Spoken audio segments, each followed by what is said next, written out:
September 9th, 1943, 8:03 a.m., Tyrrhenian Sea. The sky is painfully bright, Mediterranean blue stretching unbroken in every direction, when the lookout aboard the Italian battleship Roma spots the glint. High, too high for comfort. A pair of Dornier DO-217Ks, tiny silver needles, carve their way across the morning sky. At first, nobody panics. The warship's 15-inch guns can't reach aircraft at that altitude. And besides, nobody on Roma has ever even heard of the weapon that's about to rewrite naval warfare. Up above, inside the cramped cockpit of the lead Dornier, Oberleutnant Heinrich Schmetz steadies his hand over a small joystick. It looks almost like a toy, ridiculous, considering the city-killing beast attached beneath his bomber's belly. A Fritz-X, designation FX 1400. 4,500 pounds of steel, explosives, and something new. Something that shouldn't exist yet. A guided bomb. The bomber rattles as the release mechanism arms. Schmetz checks the cloudless sky, breathes in the thin metallic air at 20,000 feet, and pulls the lever. The Fritz-X drops away cleanly, its four fins catching the sun as it tumbles, then stabilizes. And now, the true horror begins. Because unlike any bomb before it, this one can change its mind. On board Roma, no one knows what they're seeing. The object isn't falling straight. It's adjusting, tilting, correcting its path with bright flashes from radio-controlled servo motors. Sailors shout in confusion. What kind of bomb steers itself? Officers scramble for binoculars. You can almost hear their breaths catch as the realization settles like ice in their chests. It's coming for them. Deliberately. Schmetz nudges his joystick, guiding the bomb from miles away. The Fritz-X's tail beacon flickers, one red light, easy to track. The battleship below grows larger in his sighting scope. He whispers a single word under his breath. Hold. The bomb angles, then dives. A flash, a roar. A shockwave tearing steel like paper. The Fritz-X punches clean through the battleship's armor deck, armor that was never supposed to be penetrable from the air, and explodes deep inside her forward engine rooms.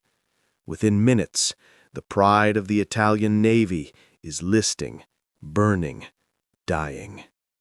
One hit, one weapon, one moment that should have changed the future of warfare forever. And yet, it didn't. Not fully, not the way German engineers dreamed, because the Fritz-X was both a breakthrough and a tragedy, a wonder weapon with almost unlimited potential that arrived in a war already slipping away from its creators. As Roma begins to roll onto her side, rescue ships rush in, unaware that another Fritz-X has already been released. Another bright red beacon falls toward the helpless battleship, another guided promise of annihilation. The world has just witnessed the first precision strike in naval history. But this is only the opening act. The real story, the ambition, the failures, the possibilities that were never realized, begins long before this moment, and ends in a way nobody expected. The roar of Roma's dying engines fades into the distance, but the echo of that moment ripples backward, into the workshops, laboratories, and meeting rooms where the Fritz-X was born.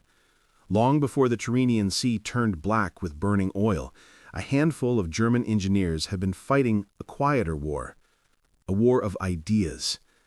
It starts in 1938 inside the stifling halls of the Reichsluftfahrtministerium, the German Air Ministry. Papers pile high on oak desks, blueprints scatter under the weight of expectation, and two men, Dr. Max Kramer and Dr. Herbert Wagner push for something radical. Not a bigger bomb, not a faster bomb, a thinking bomb.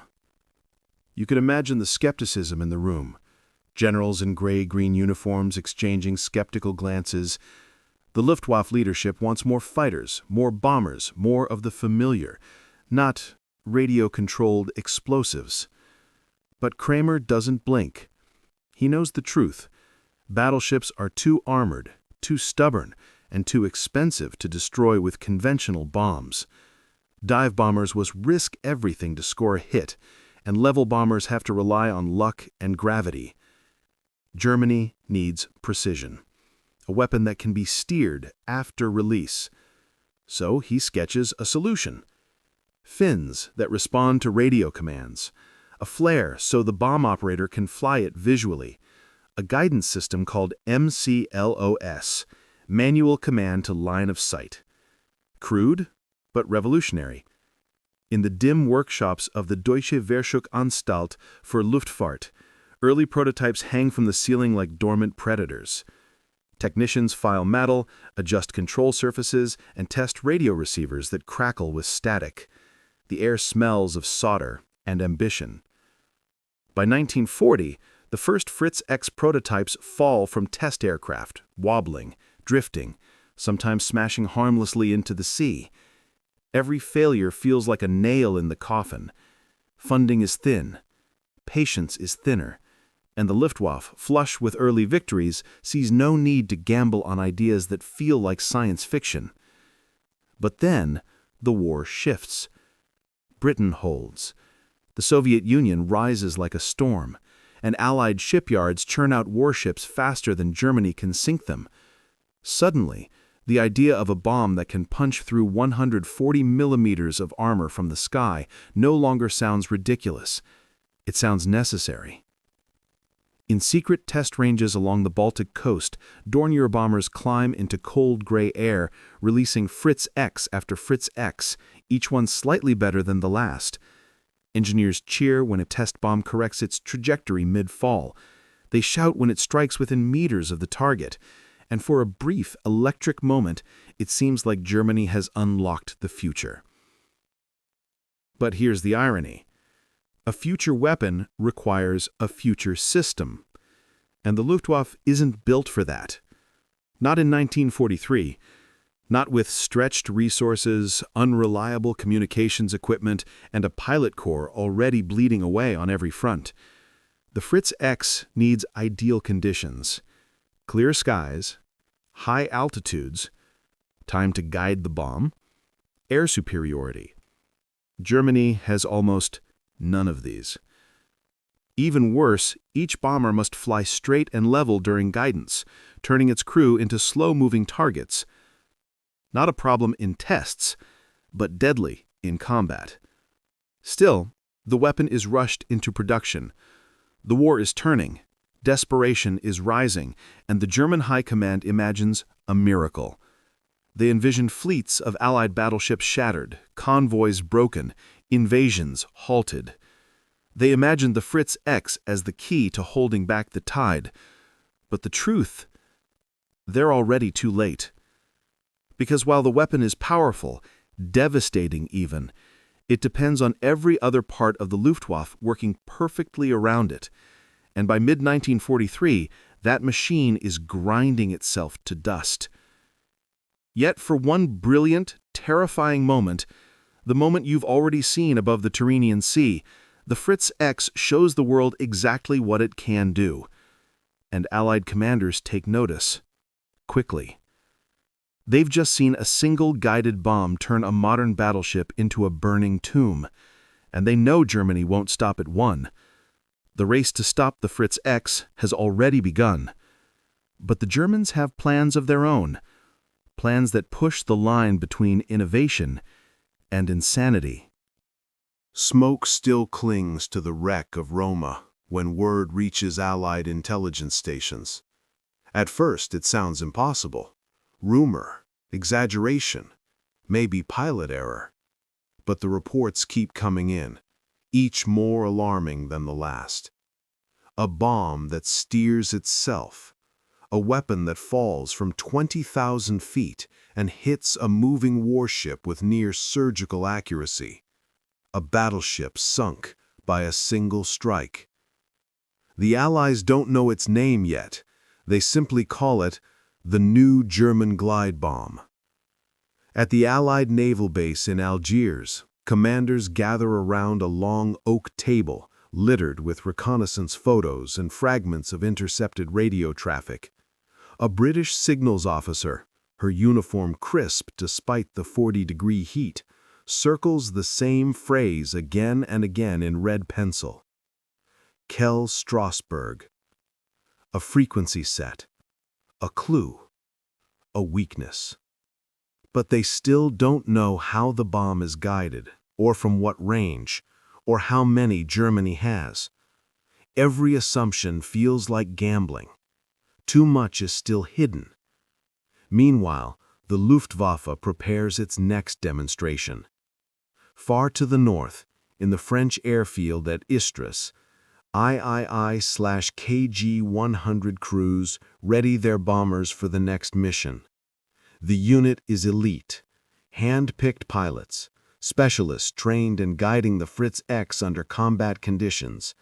They operate like ghosts, appearing above convoy routes and disappearing before fighters can scramble. Ground crews slide Fritz-X bombs under the bellies of the Dornier bombers, bolting them into place with practiced efficiency. The bombs hang ominously, their clean lines masking the violence they promise. The red tail flares are checked, the radio receivers tested, the servo motors calibrated. And then, someone gives the order. The engines turn. The next chapter begins. September 13th, 1943. Salerno. The sea is dotted with Allied ships supporting the invasion of mainland Italy. Destroyers zigzag in nervous patterns. Battleships stand farther out, firing inland. Massive, thunderous salvos echoing across the sea.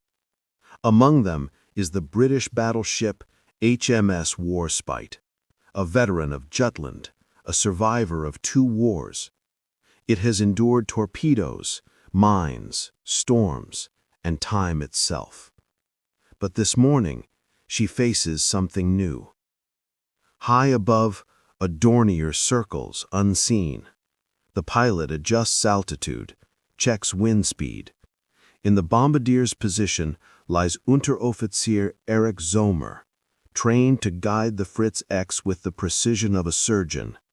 He waits, breath steady, eyes fixed on the crosshair. When he releases the bomb, nobody on board Warspite notices. Not at first. Then comes the sight, a strange glimmer in the sky. A sailor shouts. Officers grab binoculars, but the bomb isn't falling normally. It's drifting, correcting, pursuing. The British sailors have just enough time to realize the truth before it hits. The Fritz-X smashes through Warspite's deck near the funnel, blasting a hole straight through her armor, detonating deep inside her hull. Steel twists, fire erupts. The battleship staggers like a giant punched in the throat.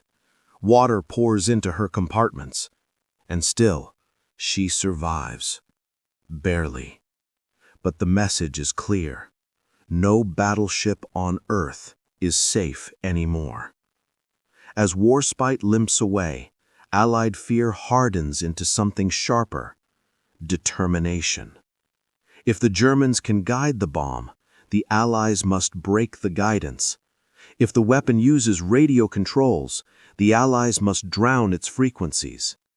If the strike crews fly high, the Allies must find a way to reach them. Within hours, Britain's best technical minds begin unraveling the Fritz-X's secrets. Engineers crowd into coastal bunkers. Analysts comb radio logs. Radar operators experiment with interference patterns. And it works. At first, only in theory. Then, in scattered field tests.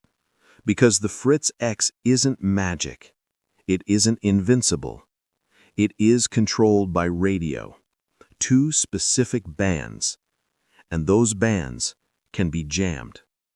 But the jammers are bulky, power-hungry, and untested in real combat. Deploying them requires coordination, timing, luck. Meanwhile, GK-100 prepares more strikes. More Fritz-X bombs roll out of their bunkers. More targets appear across the Mediterranean. But none of the Allied commanders know exactly when the next attack will come or which ship will vanish beneath the waves. The clock is ticking. The weapon is spreading. And the battle to stop the unstoppable is about to reach its peak. The Mediterranean becomes a hunting ground. Every convoy, every battleship, every troop transport feels the invisible eye of the Fritz-X lurking somewhere above the clouds. A shadow that can fall from 20,000 feet and carve a ship open like a tin can. And the Allies know one guided bomb is terrifying. But a dozen guided bombs, that could reshape the entire war. So the counterattack begins, fast, frantic, and chaotic. In a cramped operations room near Naples, RAF engineers crowd around a humming table filled with receivers, oscilloscopes, and tangled wires. The air smells of ozone and overheated circuits. They've been awake for 36 hours straight. Sweat trickles down temples. Someone coughs dryly into a sleeve. They replay intercepted German radio bursts again and again, each operator scribbling notes, adjusting dials. There, at 48.2 megahertz. Then again, at 49.9. 2 frequencies, 2 lifelines. Break them, and you break the Fritz-X. But knowing the theory is one thing. Applying it on the open ocean with ships under attack is something else entirely. A young technician, a wiry 22-year-old from Manchester named Alan Tuke, proposes a desperate solution. He drags a large radio transmitter onto the table and flips it on. The room fills with a violent blast of static. The signal overwhelms the German frequencies, in theory. But will it work in real combat? Nobody knows. There's no time for controlled tests, no luxury of careful planning. So the British start loading the new Type 650 jammers onto ships, sometimes bolted directly to railings, sometimes strapped down with rope. American and Canadian ships receive their own versions. Crews are told almost nothing, only one simple instruction. If you see that strange falling flare, turn this thing on immediately. Meanwhile, Germany prepares to unleash its most coordinated Fritz-X strike yet. September 16, 1943, the Gulf of Salerno. Allied ships fill the horizon, destroyers, cruisers, battleships, each one pounding the Italian coastline to support the troops fighting inland. Above them, the sky is deceptively calm. Then radar picks up high-altitude contacts, 3 of them. Too high for flak, too slow for reconnaissance. Veteran captains feel their stomachs drop. They've learned the signs. This is the moment before impact, the moment where the air feels too still, too thin. Aboard the USS Savannah, sailors spot a streak descending from the heavens. It glows, it wobbles, it corrects. "Guided bomb!" someone screams. For 3 seconds, the entire ship freezes. Then all hell breaks loose. Savannah's Type 650 jammer powers up with a shriek like tearing metal. The device spits static into the sky, unfocused, raw, desperate. But is it enough? The Fritz-X continues its dive. Its flare burns red hot. Its fins twitch. It adjusts course like a predator zeroing in.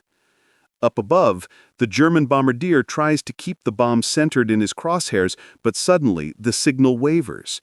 His joystick feels sluggish. The bomb drifts. He corrects. It drifts again. The static is drowning his commands. For a heartbeat, the weapon hesitates, then resumes the dive. It gets through. The Fritz-X hits Savannah near turret number 3, punching through the deck, through the mess hall, through the ammunition handling room, an unstoppable spear of steel and explosive fury. The blast erupts deep inside the cruiser's guts, killing nearly 200 men in seconds. The ship survives, barely, but only because the bomb's final corrections were scrambled just enough to keep it from striking a more catastrophic spot. The jammers work. Not perfectly, not consistently, but they work. Word spreads across the fleet. Crews begin sleeping beside their jamming sets. Operators tweak frequencies, improvise antennas, modify circuits with whatever scraps they can find. They are fighting a ghost weapon with ghost signals, and slowly, painfully, they're gaining ground. But Germany isn't finished. KG-100 is furious. New tactics are drafted, new frequencies considered, new bombs tested. The battle is shifting. The skies are becoming a battlefield of invisible signals, a race between engineering and annihilation. And neither side knows that a much darker lesson is coming next. A realization that will determine whether the Fritz-X becomes a true wonder weapon or a tragic glimpse of what could have been.